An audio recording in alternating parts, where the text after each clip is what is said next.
साथीहरूलाई मैले बिहान खबर गरेको थिएँ। आज हामी तेस्रो त्रैमासिकको रिपोर्टहरू भटाभट प्राप्त गरिरहेका छौँ। यसै सन्दर्भमा विशेष गरेर बैंक, विकास बैंक, फाइनान्स कम्पनी र लघुवित्त कम्पनीहरूको त्रैमासिक रिपोर्टहरूमा मुख्य के हेर्ने, कस्ता कस्ता कुरा हेर्ने भनेर लगानीकर्ता मित्रहरूले बारम्बार मलाई प्रश्न गरिराख्नु भएको थियो। यसै सेरोफेरोमा रहेर विशेष गरेर बीएफआईहरूको रिपोर्ट हेर्दाखेरि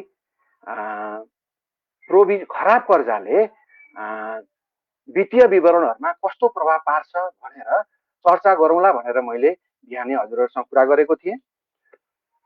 खराब कर्जा कस्तो हो?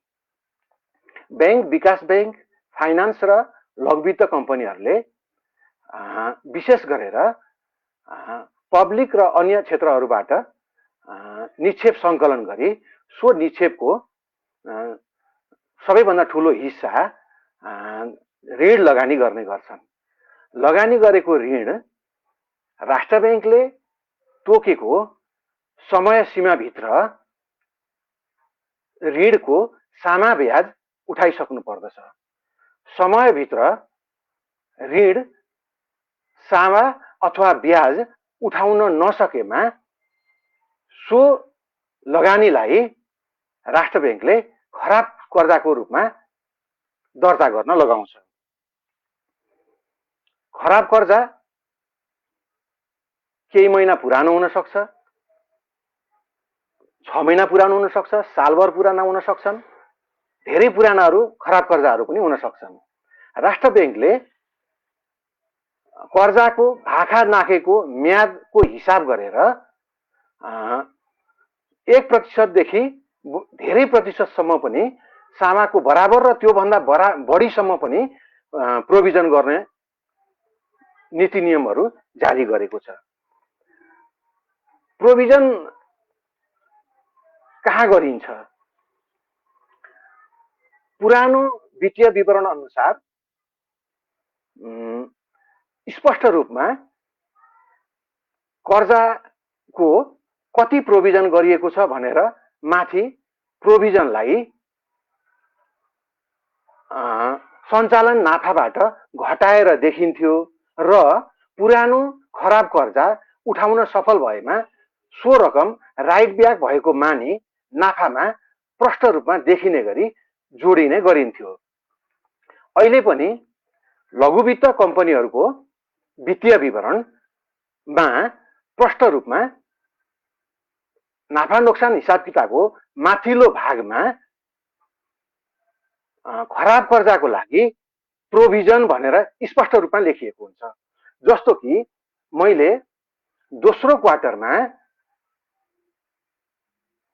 निर्धन उत्थान लघुवित्तले कति प्रोभिजन गरेको थियो भनेर यहाँ मैले डाटा लिएको छु। दोस्रो त्रैमासिक विवरण अनुसार निर्धन उत्थान लघुवित्तले 81 करोड बराबरको प्रोभिजन गरेको थियो। यसले गर्दाखेरि उसको नाफा एकदमै कम देखिएको थियो, इपिएस एकदमै कम देखिएको थियो। यहाँ विशेष गरेर हामीले बुझ्नुपर्ने कुरा के छ भने सम्बन्धित त्रैमासिकमा कुनै पनि वित्तीय संस्थाले आर्जन गरेको नाफामा खराब कर्जाको मात्रा ज्यादा भएमा सम्बन्धित कम्पनीले ठूलो रकम प्रोभिजन बापत देखाउनु पर्छ, जसको कारणले गर्दाखेरि नाफामा प्रत्यक्ष असर परेर नाफा कम देखिन्छ। यसरी प्रकाशित गरेका विवरण अनुसार जुन कम्पनीले ठूलो मात्रामा प्रोभिजन गरेका छन् तिनको इपिएस कम देखिएको छ। हामीले के बुझ्नुपर्छ भने सम्बन्धित कम्पनीले हाल कमाएको नाफा कम देखिए पनि, इपिएस कम देखिए पनि आउने त्रैमासिकहरूमा सो खराब कर्जा उठाउन सकेमा नाफा बढ्छ, इपिएस बढ्छ भन्ने हिसाबले त्यसलाई केही मात्रामा सकारात्मक पनि लिन सकिन्छ।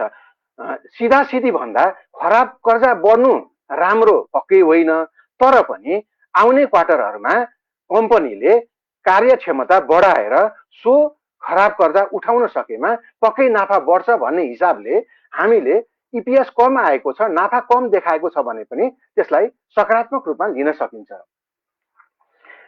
यसको विपरीत केही कम्पनीहरूले प्रोभिजन खराब कर्जा घटाएका छन् भने प्रोभिजन कम गरेका हुन्छन् अथवा बिल्कुल प्रोभिजन नगरेका पनि हुन्छन्।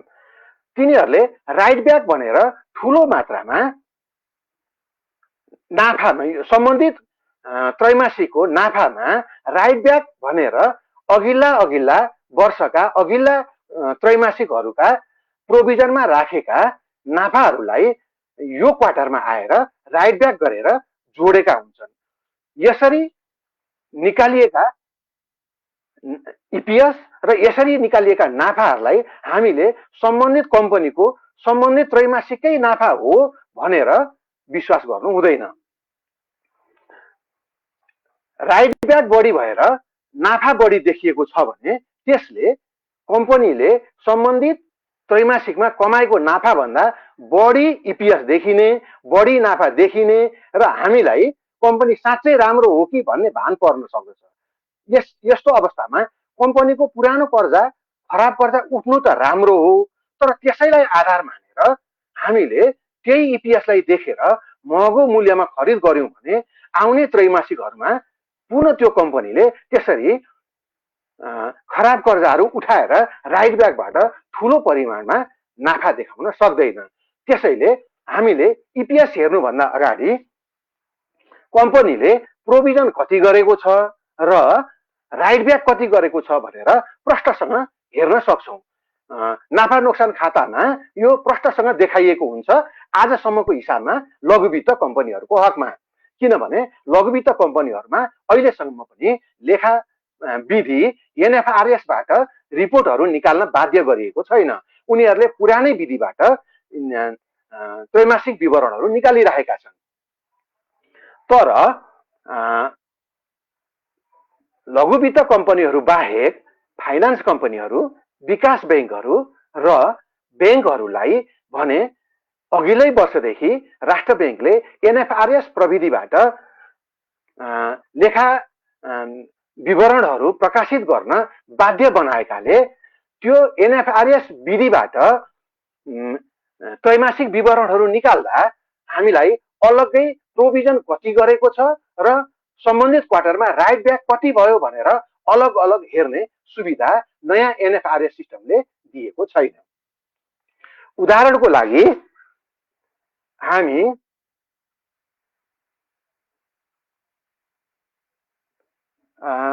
महालक्ष्मी विकास ब्याङ्कको एउटा रिपोर्ट हेरौं, त्रैमासिक तेस्रो त्रैमासिक विवरण।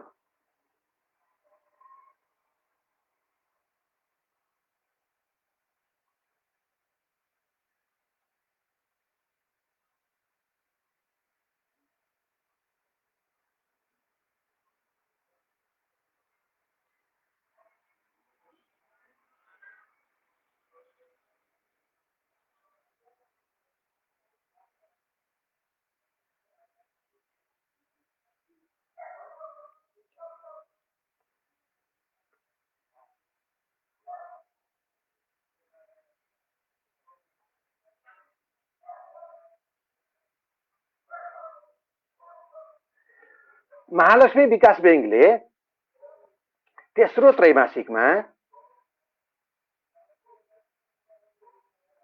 यसलाई हामी माथिबाट हेर्दै आउँ,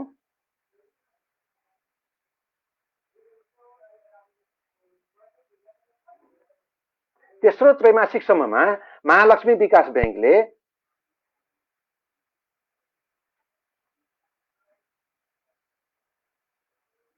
27 करोड 32 लाख रुपियाँ impairment charge reversal for loan and other losses, जसरी लघुवित्त कम्पनीहरूले स्पष्ट रूपमा कति प्रोभिजन गरिएको छ र कति राइट ब्याक गरिएको छ भनेर अलग अलग डाटा प्रस्तुत गरेका छन्। नयाँ एनएफआरएस सिस्टम अनुसार त्रैमासिक विवरणहरू निकाल्दा नाफा नोक्सान हिसाब खातामा अलग्गै प्रोभिजन र अलग्गै राइट ब्याक भनेर देखाइँदैन।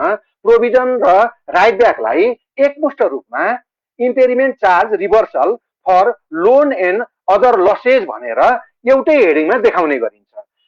यो हेडिङमा कम्पनीको प्रोभिजन भन्दा राइट ब्याक बढी भएमा, प्रोभिजन भन्दा राइट ब्याक बढी भएमा सो रकमलाई कोस्टभित्र राखिएको हुन्छ।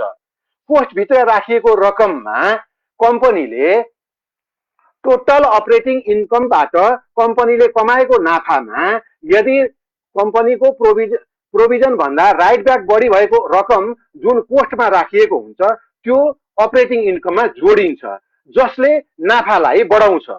यदि प्रोभिजन भन्दा राइट ब्याक बढी छ भने त्यो रकम अपरेटिङ इन्कममा नाफा भनेर जोडिन्छ, यसले समग्र कम्पनीको नाफालाई बढाउँछ।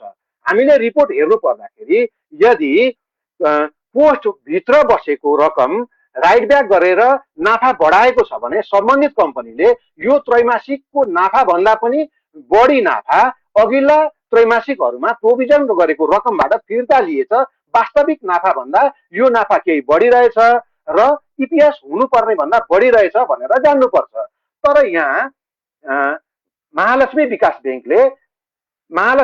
बैङ्कको प्रोभिजन राइट ब्याक भन्दा प्रोभिजन गरेको रकम 27 करोड बढी देखिन्छ। यसरी पोस्ट नभइकन राखेको रकम भनेको यो प्रोभिजन बढी हो भनेर हामीले जान्नु पर्दछ। यसमा अपरेटिङ इन्कमबाट यो प्रोभिजन गरिएको रकम घटाएर बाँकी नाफा देखिन्छ। हामीले के बुझ्नुपर्छ भने यदि इम्पेरिमेन्ट चार्ज भनेर पोस्ट नराखिकन ठुलो रकम राखिएको छ भने यो प्रोभिजन गरिएको रकम हो। आउने पछिल्ला त्रैमासिकहरूमा यो कम्पनीले राइट ब्याक गरेको खण्डमा यसले नाफा बढाउन सक्छ। हाललाई ठुलो प्रोभिजन गर्नु परेको कारणले यो कम्पनीको नाफा केही घट्न गएको छ भनेर यसलाई हामीले सकारात्मक रूपमा बुझ्नुपर्छ। जति नाफा आएको छ, जति इपिएस आएको छ, यसमा यो पोस्टमा नराखेको रकमले नाफा बढाउँछ भनेर यसलाई पोजिटिभमा लिनुपर्छ। तर यसको विपरीत यदि कुनै बैंक, विकास बैंक र फाइनेन्स कम्पनीको impairment charge reversal for loan and other losses भनेर पोस्टभित्र देखाएको छ भने त्यसलाई हामीले के बुझ्नु पर्दछ भने सम्बन्धित कम्पनीले यो त्रैमासिकमा गरेको प्रोभिजन भन्दा प्रोभिजन धेरै कम रहेछ र राइट ब्याक अघिल्ला क्वार्टरहरूमा गरेको प्रोभिजन फिर्ता धेरै ल्याएर वास्तविक नाफा भन्दा धेरै नाफा देखाएछ। वास्तविक नाफा भन्दा धेरै इपिएस धेरै बढी निकालेछ भनेर हामीहरूले बुझ्नुपर्छ। त्यस्ता कम्पनीले निकालेको इपिएस हुनुपर्ने भन्दा अत्याधिक छ भनेर त्यो बढी देखाएको इपिएसको पछाडि लागेर त्यो कम्पनीको महँगो मूल्यमा ती कम्पनीहरू हामीले खरिद गर्नु हुँदैन। उदाहरणको लागि म तपाईहरुलाई गोर्खा फाइनान्सले आज प्रकाशित गरेको तेस्रो त्रैमासिकको रिपोर्ट देखाउँछु।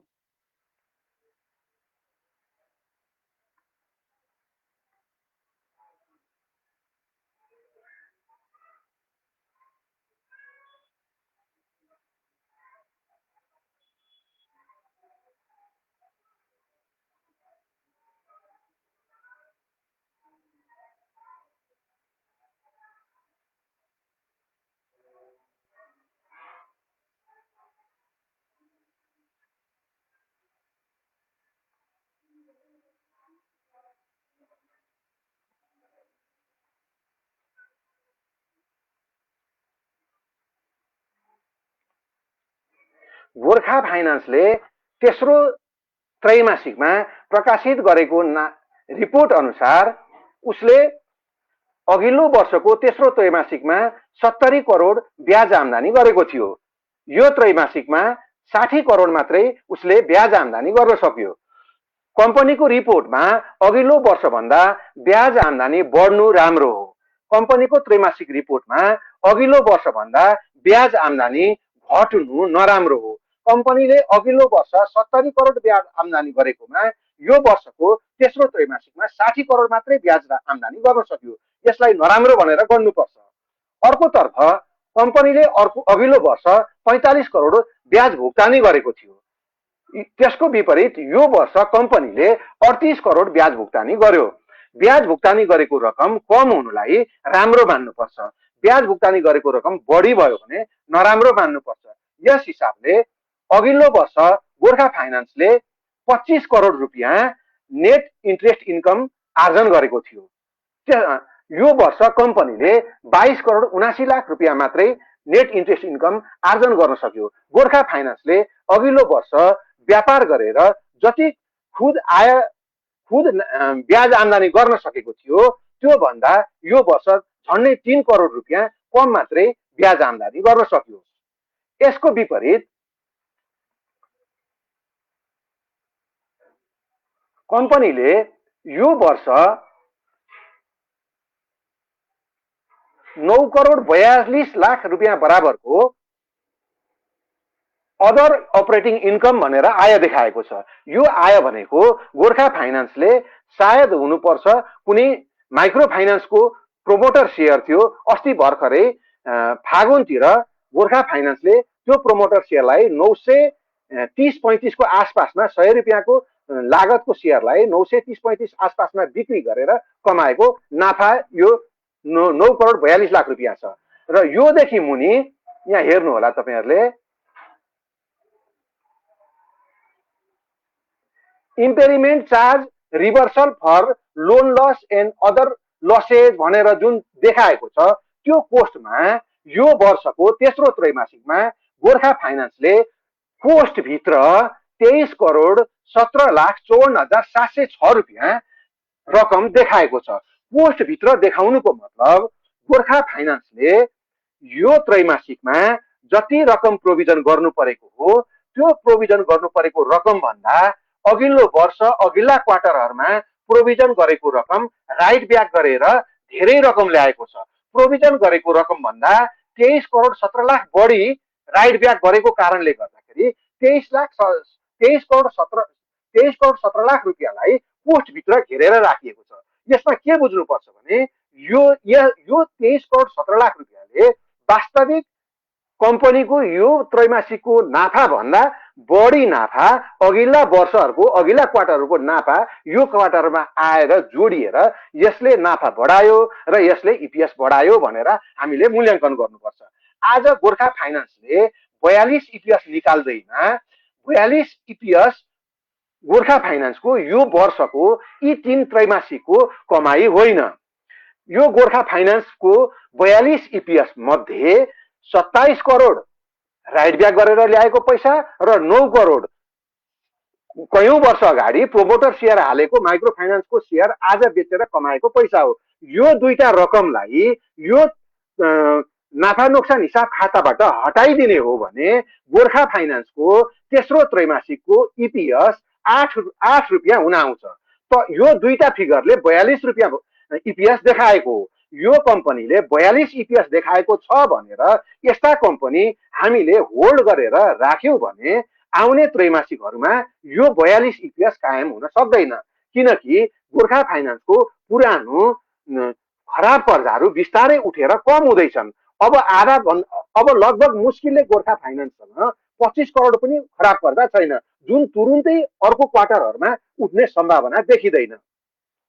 हामीले इपीएस हेर्दाखेरि जहिले पनि प्रोभिजन के छ राइट ब्याक के छ भनेर हेर्ने गरौं। जुन माइक्रो फाइनान्समा मात्रै दिएको हुन्छ। माइक्रो फाइनान्स बाहेक फाइनान्स कम्पनी विकास बैंकहरुमा provision for impairment charge reversal for loan and other losses भन्ने जहिले पनि हामीले हेर्न नबिर्स्यौं। प्रॉफिट एन्ड लस एकाउन्टमा हुन्छ। कोस्ट छैन भने त्यो प्रोभिजन धेरै हो। प्रोभिजन धेरै हुनु भनेको त्यसले नाफा कम गराएको छ। नाफा कम गराउँदा गराउँदै पनि इपिएस राम्रो छ भने त्यो कम्पनी राम्रो हो भनेर हामीले बुझ्नुपर्छ। तर कोस्टभित्र देखाएको छ भने त्यो नाफा बढी देखाइएको छ। यो क्वार्टरको नाफा भन्दा अघिल्ला वर्षका नाफा, अघिल्लो वर्षको प्रोभिजन गरेको पैसा अहिले उठाएर देखाएको नाफा हो। नाफा त कम्पनीको नाफै हो, तर ती नाफाहरू अघिल्ला वर्षका थिए, अहिले देखाएका हुन्। ती आउँदा क्वार्टरमा, आउँदा वर्षमा फेरि ती कन्टिन्यू हुन सक्दैनन्। त्यसैले त्यस्ता कम्पनी किन्नुभन्दा अगाडि यो छ कि छैन हेर्नुहोस्। हेरेर बुझेर कुनै कम्पनीको कोस्ट बाहिरको इम्पेरिमेन्ट चार्ज, कोस्ट बाहिरको ठुलो एमाउन्ट देख्नुभयो र पनि इपिएस धेरै छ भने त्यस्ता कम्पनीहरू किन्नुहोस्। त्यसले तपाईँलाई नाफा गर्छ। तर कोस्ट भित्र राखिएको रकमले इपिएस बढाएको छ, नाफा बढाएको छ भने त्यो राइट ब्याकको पैसा हो। त्यसको महँगो ठुलो इपिएसको पछाडि लागेर लगानी गर्नु हुँदैन। अदर इन्कम भनेर त्यो इम्पेरिमेन्ट चार्ज भन्दा माथि लेखिएको हुन्छ। त्यो अदर इन्कम भनेको कम्पनीको मुख्य व्यापार भनेको ऋण लगाएर ब्याज असुल्ने बाहेक अन्य व्यापार गरेर, जस्तै कम्पनीले फिक्स एसेट्सहरू किनेको हुन सक्छ, जग्गा जमिन किनेको हुन सक्छ, घर किनेको हुन सक्छ, शेयरमा लगानी गरेको हुन सक्छ। यस्ता चिजबाट बिक्री गर्दा नाफा भयो भने त्यो नाफा भनेको चाहिँ अदर इन्कम हो। जो जस्तो त्यो आय यो क्वार्टरमा भयो, अर्को क्वार्टरमा हुने ग्यारेन्टी हुँदैन। त्यसकारण यी दुईटा फिगर प्रॉफिट एन्ड लस एकाउन्टमा छ कि छैन हेरेर मात्रै सम्बन्धित कम्पनीको तपाईँ कति मूल्यमा किन्ने भन्ने तपाईँ निर्णयमा पुग्ने गर्नु होला। यो सँगसँगै तपाईँलाई म आज भर्खरै प्रकाशित गरेको नारायणी विकास बैंकको नाफा नोक्सान हिसाब खाता देखाउन चाहन्छु।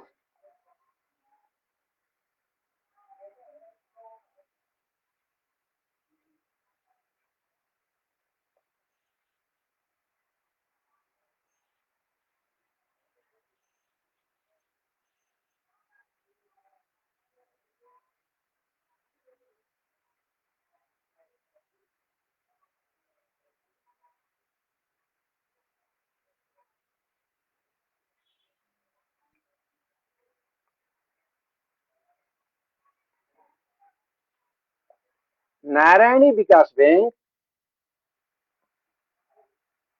जसले 9,44,00,000 रुपियाँ डिपोजिट सङ्कलन गरेको छ निक्षेपकर्ताबाट र जम्मा 2,67,00,000 मात्रै लगानी गरेको छ।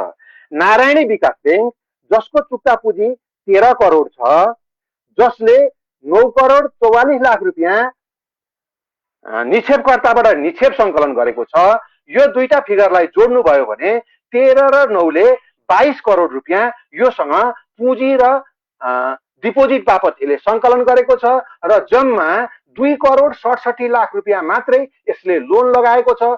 बाँकी कहाँ गयो तपाईँहरू आफै प्रश्नसँग बुझ्न सक्नुहुन्छ। यो कम्पनी यति चुर्लुममा घाटामा डुबेको छ कि यसको नेटवर्क नै जम्मा 36 मात्रै छ। यो कम्पनीले पनि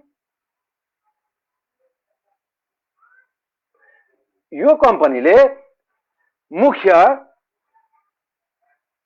निक्षेप सङ्कलन गरेर ब्याजमा लगाएको पैसा यो त्रैमासिक सम्ममा 9,69,000, 13 करोड पुँजी भएको कम्पनी, 9 करोड निक्षेप सङ्कलन गरेको कम्पनीले जम्मा 2,67,00,000 रुपियाँ लोन लगाएको छ। अरू पैसा छैन, हावामा हराइसक्यो। त्यस्तो कम्पनीले मुख्य व्यापार ब्याजमा लगाएर 9,69,000 रुपियाँ आम्दानी गरेको छ, ब्याज आम्दानी, र 17,55,000 रुपियाँ ब्याज खर्च छ। जम्मा ब्याज बापत 9 लाख रुपियाँ आम्दानी गरेको छ र 17 लाख चाहिँ ब्याज तिरेको छ। यो कम्पनी कस्तो कम्पनी हो तपाईँ प्रश्न बुझ्नुहोस्। र 7,85,000 चाहिँ यसको खुद नाफा ब्याज आम्दानी हुनुपर्नेमा उल्टो ब्याजमा लगाएको घाटा नै 7,50,000 छ, 85,000 चाहिँ उल्टा घाटा छ। यो कम्पनीले यसको अरू कुनै आय छैन, यसको 25% खराब कर्जा छ। यसको जति कर्जा छ 13 करोड पुँजी छ, 9 करोड बचत निक्षेप छ, जम्मा 2 करोड 67 लाख रुपियाँ ऋण लगाएको छ, लोन छ, त्यसको पनि 25% त खराब कर्जा छ। पुराना खराब कर्जाबाट असुल भएर यो कम्पनीले 78,81,000 रुपियाँ राइट ब्याक गरेको छ। अघि मैले जुन तपाईहरुलाई भने प्रोभिजनको कुरो, अब यहाँ आएर त्यो impairment charge, loan loss provision भनेर impairment charge reversal for loans and other losses भनेर यो कम्पनीले यो वर्ष 78,81,000 राइट ब्याक गरेको छ। प्रोभिजन त यसको केही कति गर्नु र प्रोभिजन त लोनै लगाएको छैन, प्रोभिजन कति गरौ होला? प्रोभिजन भन्दा राइट ब्याक बढी 78 लाख छ। त्यसैले गर्दाखेरि -4 इपिएस आएको हो। एनपिएल तपाईको 25% छ, इपिएस -4 छ। यस्ता कम्पनीले 200% 300% राइट दिन्छ भनेर 36 नेटवर्थ भएको कम्पनी, यस्तो कम्पनीमा तपाईले लगानी गर्नुभयो भने आज बुल बजार हुँदा त 500 रुपियाँ मूल्य होला। यो 200% राइट आयो र यो राइट भरिसकेपछि तपाईहरुले बेच्ने मूल्य भनेको आउने 1.5-2 वर्ष पछाडि यसको मूल्य 100 रुपियाँ भन्दा तल जान्छ। विचार गरेर यस्ता कम्पनीहरुमा लगानी गर्नुस्, यी कुराहरु हेर्नुस्। प्रोभिजन, खराब कर्जा बापत प्रोभिजन भन्ने कुरा तपाईहरुले ध्यान दिएर हेर्नु होला। माइक्रो फाइनान्समा प्रोभिजन र राइट ब्याक अलग अलग हुन्छ। फाइनान्स, विकास बैंक र बैंकहरुमा impairment charge reversal for loans and other losses भनेर दिएको हुन्छ। कोस्ट भित्र राखेको राइट ब्याक हो। त्यो राइट ब्याकले देखाएको इपिएसहरु हुनुपर्ने भन्दा अत्याधिक बढी छन्। त्यस्ता कम्पनीको इपिएस को पछाडि नलाग्नुस्। तर कुनै कम्पनीले पोस्ट बाहिरै राखेको ठूलो रकम यसमा जम्मा गरेको छ र पनि राम्रो इपिएस देखाएको छ भने ती कम्पनीहरु चाहिँ राम्रा हुन्। त्यस्ता कम्पनीहरुको तपाई शेयर खोजी किनेर राख्न सक्नुहुन्छ। त्यसले तपाईलाई फाइदा दिन्छ। अर्को कुरा, खराब कर्जा बापत खराब कर्जा कति छ कम्पनीको भनेर जान्नको लागि कम्पनीको रिपोर्टको तल्लो साइडमा नन पर्फर्मिङ लोन भनेर देखाइएको हुन्छ। एकपटक तपाईहरु हेर्न सक्नुहुन्छ। जस्तै नारायणी विकास बैंकको 25.90% नन पर्फर्मिङ लोन छ। जम्मा लगाएको लोन जति हो त्यो लोनको 25% लोन नारायणी विकास बैंकको एनपीएल हो, नन पर्फर्मिङ लोन हो, खराब कर्जा हो। यस्तै अरु कम्पनीहरुको गोर्खा फाइनान्सको 4% होला, अर्को कम्पनीको 3% होला, अर्को कम्पनीको 4% होला। त्यो भनेको कम्पनीले जति लोन लगाएको छ कस्टमरहरुलाई त्यो लोनको त्यति % लोन खराब कर्जा छ भनेर बुझ्नुपर्छ। सबै खराब कर्जाको बराबर प्रोभिजन गरिएको हुँदैन। केही महिना असुल नभएको कर्जाको कम मूल्य, कम प्रतिशतमा प्रोभिजनिङ गर्नुपर्छ। केही 2-4 महिना पुरानो खराब कर्जाको अलि बढी प्रतिशतमा खराब प्रोभिजनिङ गर्नुपर्छ। धेरै पुराना, वर्षौं पुराना खराब कर्जाहरूको धेरै प्रतिशतमा प्रोभिजन गरिएको हुन्छ। जस्तो कि नारायणी विकास बैंकले 25% खराब कर्जा बापत उसले total loan loss provision to total NPL भन्ने एउटा हेडिङ हुन्छ। प्रॉफिट एन्ड लस एकाउन्टदेखि तल आएर हेर्नु होला, एनपीएल देखि तल। एनपीएल भनेको नन पर्फर्मिङ लोनको पर्सेन्टेज हो। कम्पनीले लगाएको टोटल ऋणको 30% बराबर खराब कर्जा छ। तर ती सबै खराब कर्जाहरू एउटै स्तरका हुँदैनन्।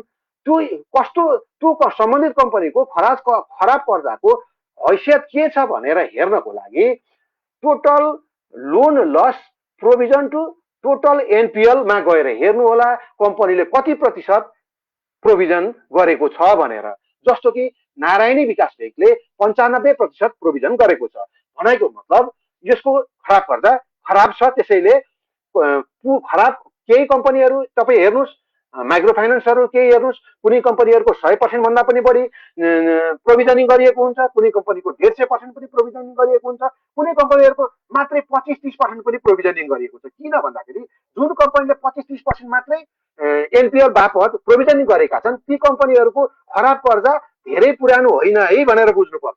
तर जुन कम्पनीहरूको खराब कर्जा धेरै प्रतिशतले प्रोभिजनिङ गरिएका हुन्छन् ती कम्पनीहरूको खराब कर्जा अत्यन्तै पुराना हुन्, तिनीहरूको रिकभर हुने, तिनीहरू ती खराब कर्जाहरू उठ्ने सम्भावना एकदमै न्यून छन् है भनेर बुझ्नुपर्छ। जस्तो कि म फेरि तपाईँहरूलाई गोर्खा फाइनेन्सको खराब कर्जा देखाउँछु।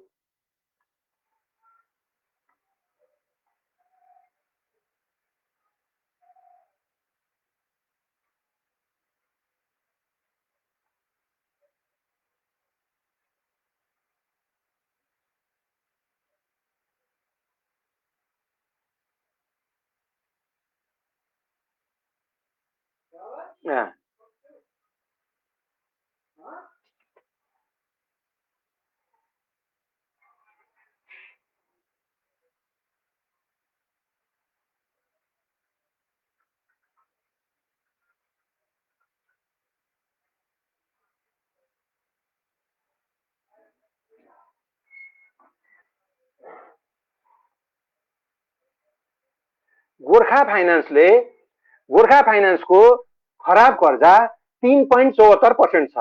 गोर्खा फाइनेन्सको कुल लोन लगभग 6 अर्ब रुपियाँ छ। 6 अर्ब रुपियाँ मध्ये 3.74% कर्जा खराब कर्जा हो। यसको मतलब 6 अर्बको 3.74% लोन खराब कर्जा हो। त्यो खराब कर्जा बापत गोर्खा फाइनेन्सले कति प्रोभिजनिङ गरिएको छ भनेर हेर्नको लागि नन परफर्मिङ लोन एनपिएल भन्दा मुनि total loan loss provision to total NPL भनेर देखाएको छ। त्यसमा 123.97% प्रोभिजनिङ गरिएको छ। 123.97% प्रोभिजनिङ गर्नुको मतलब गोर्खा फाइनेन्सले उठाउनु पर्ने खराब कर्जा आजको दिनमा जुन 3.74% कर्जा छ त्यो कर्जा अत्यन्तै पुरानो कर्जा हो, अत्यन्तै पुरानो खराब कर्जा हो। त्यही पुरानो भएको कारणले गर्दा उसले 123 लगभग 124% खराब कर्जा भन्दा पनि बढी प्रोभिजनिङ गर्नु परेको छ। किन भन्दाखेरि यो अत्यन्तै पुरानो डुबेको पैसा हो, खराब कर्जा हो। त्यसैले हामीले यो 3-4वटा बुँदालाई तपाईँहरूले राम्ररी हेर्नु होला। एउटा त खराब कर्जा किन हुन्छ? समयमा सामा ब्याज असुल गर्न नसकेर खराब कर्जा हुन्छ। सामा ब्याज समयमा असुल नगरेर खराब कर्जा हुँदा त्यो बापत कम्पनीले नन परफर्मिङ लोन्स भनेर एनपिएल देखाउनु पर्छ। त्यो एनपिएल बापत ती खराब कर्जाहरू कति पुराना हुन् त्यो हिसाबमा प्रोभिजन गर्नुपर्छ। त्यो प्रोभिजन कति छ भनेर हेर्नको लागि तपाईँ एनपिएल भन्दा मुनि कति प्रतिशतले प्रोभिजनिङ गरिएको छ त्यो तपाईँ डाटा हेर्न सक्नुहुन्छ। कम्पनीको उठ्ने खालको ऋण लोन हो खराब कर्जा हो कि नउठ्ने खालको धेरै पुरानो क्रोनिक खराब कर्जा हो भनेर तपाईँ त्यसरी छुट्याउन सक्नुहुन्छ।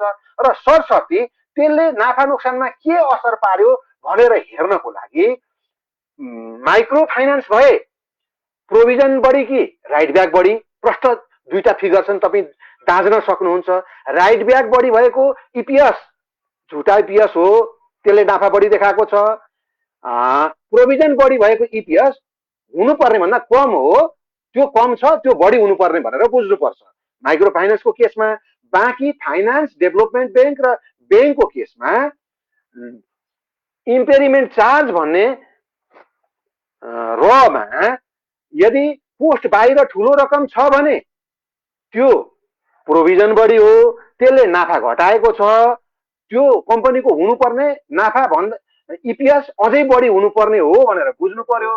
होइन पोस्टभित्र राखिएको छ भने त्यो राइट ब्याक ज्यादा हो, त्यसले कम्पनीको हुनुपर्ने नाफा भन्दा धेरै नाफा बढाएको छ, हुनुपर्ने इपिएस भन्दा धेरै इपिएस बढाएको छ। यी 3-4वटा कुराहरू तपाईँ हेर्नु होला। Provision, write back, impairment charge, NPL र total loan loss provision to NPL, यति कुराहरू हेर्नु होला र मात्रै वित्तीय विवरणमा देखाएको इपिएस सही छ छैन, हुनुपर्ने भन्दा कम हो कि हुनुपर्ने भन्दा ज्यादा हो कि तपाईँले हेर्नुहोला। यही हिसाबमा कम्पनीलाई मूल्याङ्कन गरेर सम्बन्धित कम्पनीलाई कति तिर्दा हुन्छ हेरेर बुझेर रिपोर्टहरू अध्ययन गरेर मात्रै लगानी गर्नुहोला। यति भन्दै आज म बिदा हुन चाहन्छु। हवस् त, शुभरात्रि।